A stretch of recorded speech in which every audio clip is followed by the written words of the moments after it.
पति, पत्नी और नौकरानी। शीतल और अभिमन्यु की शादी को 5 साल हो चुके थे, लेकिन अभी तक उनका कोई बच्चा नहीं हुआ था।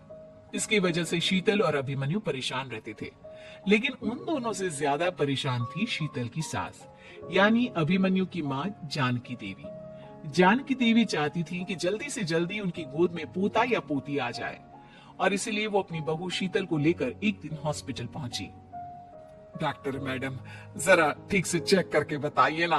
कई बड़े बड़े डॉक्टर को दिखाया है, लेकिन मेरी बहू माँ ही नहीं बन पाती। मैंने शीतल को बहुत अच्छे से चेकअप किया है। देखिए, बात यह है कि शीतल के अंदर माँ बनने की कैपेसिटी नहीं है। ये आप क्या कह रही हैं डॉक्टर साहब? कोई तो इलाज होगा ना, कोई दवाई दे दीजिए। देखिए, कुछ प्रॉब्लम ऐसी होती है जिनका कोई ट्रीटमेंट नहीं होता। आई एम सॉरी टू से, लेकिन शीतल कभी माँ नहीं बन सकती, क्योंकि उसके यूट्रस में अंदर से ही कुछ प्रॉब्लम है। घर आने के बाद क्या हुआ माँ? कहाँ लेकर गई थी आप शीतल को? अरे कहाँ लेकर जाती, डॉक्टर मैडम के पास ले गई थी, लेकिन तेरी बीवी तो कभी माँ बन ही नहीं सकती। मम्मी जी, इसमें मेरी क्या गलती? अगर अंदर से कोई प्रॉब्लम है तो उसमें मैं भी कुछ नहीं कर सकती। जानती हूँ, ये बात डॉक्टर के मुंह से सुन चुकी हूँ। अब दोबारा मेरे सामने इस बात का गाना मत गा। अरे माँ, परेशान होने की जरूरत नहीं है, हम सोचते हैं ना कुछ। अरे क्या सोचेगा तू? जब डॉक्टर कह चुका है कि तेरी बीवी माँ नहीं बन सकती, तो पता क्या सोचेगा तू? कहाँ से लाएगा बच्चा? माँ, ये तो मैं भी नहीं जानता। अभिमन्यु, क्यों ना हम अनाथ आश्रम से एक बच्चा गोद ले आए? क्या फर्क पड़ता है बच्चा हमारा हो या गोद लिया हुआ? आई बड़ी बातें बनाने वाली। क्या फर्क पड़ता है? अरे क्यों फर्क नहीं पड़ता? मुझे इस वंश को आगे बढ़ाने के लिए मेरे बेटे का खून चाहिए, किसी दूसरे का नहीं। लेकिन माँ, आप जानती है कि ये अब पॉसिबल नहीं है। मैं कुछ नहीं जानती। मैं किसी पराये की औलाद को इस घर में अपना पोता या पोती बन के बढ़ता हुआ नहीं देख सकती। मेरा वंश मेरे बेटे के खून से ही आगे बढ़ेगा। लेकिन मम्मी जी, ऐसा कैसे हो पाएगा? आप अच्छी तरह जानती है ना, मेरा और अभिमन्यु का बच्चा नहीं हो सकता। तो मैं अपने बेटे की दूसरी शादी करवाऊंगी, और अपनी दूसरी बीवी से यह मुझे बच्चा पैदा करके देगा। ये आप क्या कह रही हैं माँ? मैं किसी और से शादी नहीं करने वाला।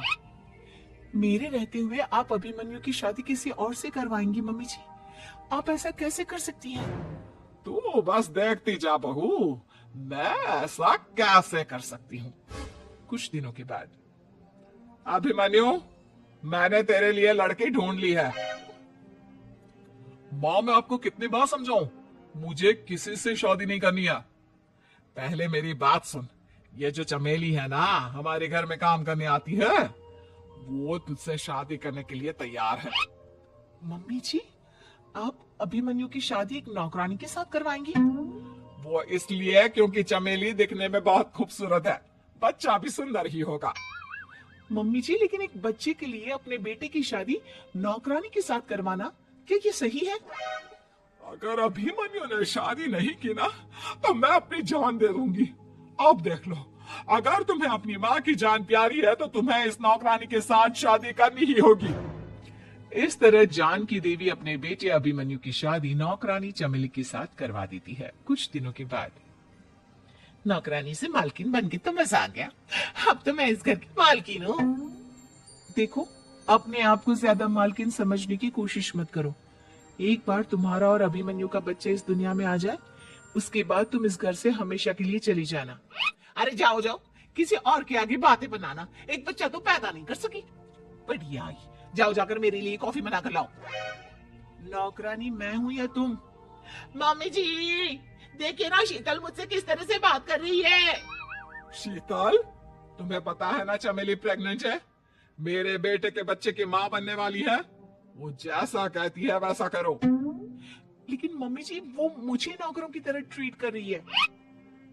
अरे तो करेगी ना, वैसे भी बहू तुम वो किस काम की, एक बच्चा तो पैदा नहीं कर सकती। जाओ अब घर के सारे काम करो और चमेली को आराम करने दो। थैंक यू मम्मी जी, भगवान आपका भला करे। आप नहीं होती तो मैं नौकरानी से महारानी कैसे बनती? देखो, तुम्हें जो चाहिए सब मिलेगा, खूब खाओ पियो, मजे की जिंदगी जियो, लेकिन बस मुझे एक बच्चा पैदा करके दे दो। कुछ दिनों के बाद मम्मी, बच्चे के लिए आपने मेरी शादी चमेली के साथ करवा तो दी, लेकिन दिन और रात का चैन मिट गया है। सारा दिन शीतल और चमेली की बहस चलती रहती है। अब शीतल को इस घर में रखने से क्या होगा? मैं तो कहती हूँ उसे घर से निकाल दो, है भी किस काम की। मैं ऐसा नहीं कर सकता माँ, वो मेरी पत्नी है, उससे बहुत प्यार करता हूँ मैं। तुम्हारी पत्नी चमेली है, चमेली, उससे प्यार करो। अरे तुम्हारे बच्चे को जन्म देने वाली है वो। अभिमन्यु, मैं खुद ही इस घर से चली जाती हूँ। वैसे भी अपने ही घर में नौकरों की तरह रहकर परेशान हो चुकी हूँ। घर की नौकरानी मेरे ऊपर हुक्म चलाती है, वो तुम्हारी पत्नी बन चुकी है। अब मेरा इस घर में क्या काम? अभिमन्यु के बार बार रोकने पर भी शीतल उस घर से चली जाती है। कुछ दिनों के बाद चमेली एक बच्चे को जन्म देती है। भगवान ने मेरी सुन ली, मेरे बेटे का घर भर गया, उसका अपना बच्चा इस दुनिया में आ गया। मम्मी जी, बच्चे को हाथ लगाने से पहले मेरी एक शर्त तो सुन लो। तुम कहना क्या चाहती हो चमेली? आपकी मम्मी को बहुत शौक था ना अपने पोते को खिलाने का। अब देखो, इस दुनिया में हर चीज की कोई ना कोई कीमत तो होती है। तुम अपनी आधी प्रॉपर्टी मेरे नाम कर दो, बच्चा तुम्हारे नाम। अरे लेकिन मैंने अपने बेटे से तुम्हारी शादी करवाई है, अब ये सौदेबाजी कहाँ से आ गई? जो औरत अपनी बहू को घर से निकाल कर एक नौकरानी के साथ अपने बेटे की शादी करवा दे, वो तो सौदेबाजी कर ही सकती है ना। उसका कैसे भरोसा कर सकते हैं? मुझे बस आप लोगों की प्रॉपर्टी चाहिए, उसके बाद ही बच्चे को आप हाथ लगा सकते हैं। मैंने कहा था ना मम्मी, आप गलत कर रही हैं। देखिए, उसका नतीजा आपके सामने है। जब शीतल को पता चलता है कि अभिमन्यु और चमेली का बच्चा दुनिया में आ गया है, तो वो अपने घर पहुंचती है। अभिमन्यु, कहाँ है आपका बच्चा? क्या मैं उसे देख सकती हूँ? कुछ भी मत पूछो शीतल, माँ की हुई एक गलती हम लोगों पर भारी पड़ रही है। वो नौकरानी अपनी औकात पर आ गई है और अब हमसे अपनी आधी प्रॉपर्टी मांग रही है, वो भी बच्चे के बदले में।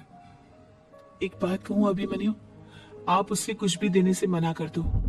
अरे कैसी बात कर रही हो?